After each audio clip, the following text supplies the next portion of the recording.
Wilson Morales from Black Film TV. Hey, Paul, how's it going? How are you, Wilson? Good. So, this is one of the few movies that we see where you, as a Marvel character, gets to break the fourth wall and talk to us before things begin. So, coming in for the third time, where you're actually not a writer on this one, at least not that I'm aware of, was it any different? Did it feel strange? Like, were you reading somebody else's line that you weren't a part of? No, it was cool actually to get a script. And like, oh my gosh, here it is, and it's always evolving, and it's always becomes something that we're all working on together. Jeff Loveness is the guy that wrote it, and so he did a great job, and he wrote the whole thing. And when we got together, I think a month or two before, we'd go over some things, and sometimes you come up with new lines when you're filming the scene, and sometimes you do it with that stuff. We're doing voiceover. So we could change it and try different things in the recording booth, and yeah, it's a pretty fluid thing, but it's fun. When going into the third one, I feel like we all know our characters at this point, so it makes it actually easier to say, oh, I think I would say this, or why don't we try this joke here? But I think he got a pretty good sense of who we were anyway, and it was cool. It was nice to have the thing and get ready to go. Was there more CGI involved in this one than the previous films? Very much so, yeah. There's a lot of CGI in this one because we're in the quantum realm. So we had to create this universe that looked like nothing you've ever seen. And it was a kind of an amalgam of just actual photography, like electron microscope images that when you zoom in very close, these things look like landscapes, and then a lot of created stuff. So we were imagining the surroundings quite a bit, and that was a challenge, and cool to see it when it was all finally done. How much of a deep dive, even though this is the third film, but you never know where they're gonna go, when you first started off. Do you know everything about the character, and then you just wait to see whether or not they're gonna bring out this segment from the comics or that segment, to the point where you have to go back to the books or the script in case they're toying around what audiences know from those that read the comic book? Well, there's the guys that are running the show at Marvel, Kevin Feige and Stephen Broussard, who is our producer on this, the team there, kind of the brain trust. They're the biggest comic book fans there are. They know the history, they know all the characters, and so they're pretty faithful, and we talk about it. We want to be faithful to the characters and the comics and some of the stories, and it's an amazing resource to have.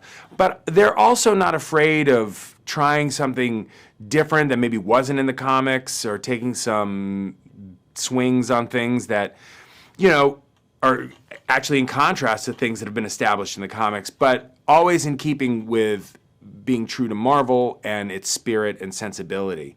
It's nice. It's nice to have that resource. But there's also a freedom, like when we're working on the scripts or we're writing them, there's a freedom to explore and go and create a story that maybe we're just thinking of off the top of our heads and not really going back to the comics to try and mine it for, information.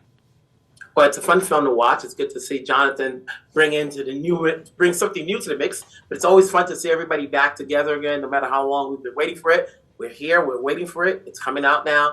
Congrats. Thank you. Thanks so much. Take care. Bye. Wilson Morales from Black Film TV. Hey, Peyton, how's it going? It's going well. How you doing? Good. Obviously, you're one of the few directors who have come back for a third time in the Marvel Universe. Yes. Does it ever get old? It doesn't. I mean, it's really one of the exciting things, I think, working as a director with Marvel is they share your desire to do something different every time out. The worst sin you can commit is boring the audience. And we knew that if we wanted to make a third Ant-Man movie, we wanted to expand the palette. We wanted to fulfill some of the things we set up in the first two movies. And really one of the biggest things was, let's take the audience down with our characters into the quantum realm. Let's answer some of those questions about what Janet Van Dyne, Michelle Pfeiffer's character, was doing down there for 30 years. And also revealing some of the secrets that we find out she's keeping from the family about who she met in the quantum realm. And of course, one of the key people she met in her time down there was a guy named Kang, the Conqueror. And So it's great to introduce this massive new villain, Jonathan Majors, in the MCU, but also reveal that he had a relationship with one of our heroes, and that relationship did not work out well for either of those characters. When you first started, obviously you never know what Marvel's timetable is going to be in terms of where we're going to go. The first film is always introducing talent, characters, so that way we're familiar with who they are. Did you do a deep dive into Ant-Man, or did you just work off the first film, and then later on, when you got the second film, you did more of a dive, and then the third film, as you mentioned just now, you wanted to know where Janet was, after the second film. So do you think ahead of time and say, where else can we go with this? Well, when I came on the first movie, I was a kid who spent a significant amount of time in my childhood reading Marvel comics. I was a Marvel obsessive. And when we first went to Comic-Con in 2014, as we were starting to shoot Ant-Man, I presented a flyer. I was a drummer in a band way back, and I had drawn a flyer for our band, which was a total ripoff of issue number 1 of the Avengers, with each of my band members as Avengers. And I had drawn myself as Ant-Man. And this was, way pre the movie, but I knew that character inside and out. But there's always a great challenge, and it's really fun to adapt those comic book versions into the movie versions. So the fun thing about it is, there is this grand plan at Marvel of how these movies build on each other, but as you're making the movie, there's less of a plan than you would think, right? We do things in the certain movies, and suddenly we make these decisions, and it's like, well, the next movie's going to have to deal with the ramifications of that. So I think it was when Adam McKay and Paul Rudd were working on the rewrites of the first movie, we all decided, let's introduce the quantum realm, which in the comics is the microverse. And it served a dramatic purpose in that first movie. And I think in the back of our minds, we were always thinking, God, if we ever got to make other ones, it'd be cool to go down there. But, there's no guarantee that you're going to get to make a second, much less a third. But fortunately, we were able to, so we took advantage of it. How's it working with Jonathan Majors, knowing that his character, like Thanos, is going to be appearing in other films? Hopefully, we don't know, but he's central to what this next phase is going to be. Well, casting Jonathan Majors was one of the best decisions I've made in my professional life. I can't say enough good things about him. He is just a force of nature, and he's one of the most exciting actors that I've ever worked with. We needed someone to play Kang the Conqueror who had a real presence, not only an imposing physical presence as Jonathan does, but someone who could take this character and create a total different energy from Scott Lang. Kang is someone who has dominion over time, and he has lived all these different versions of lives in different universes, and he's been able to travel through time and all of these things. So he has a very broad perspective on the way time works. So Jonathan and I had numerous conversations about what would it be like to be in the presence of a character like that, and this sort of economy of energy. And when Kang says something, he may not say much, but what he says, he means. There are no wasted words. And he is not a guy that Scott Lang can kind of joke his way out of dealing with. You have to deal with Kang on his terms. Kang brings out the seriousness in this movie. And then you have Paul Rudd, where he's tongue-in-cheek. How do you balance drama and comedy when it comes to Ant-Man? I think it's always been one of the things. It's a bit of a tonal tightrope act. And one of the things I love about the Ant-Man movies, and even in the movies I'd done before that, was finding a tone where, you take the stakes of whatever story you're telling very seriously.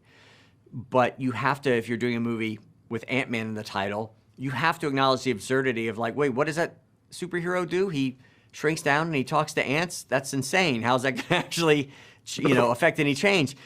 So Paul is the perfect person, to play Scott Lang, because that's his sweet spot.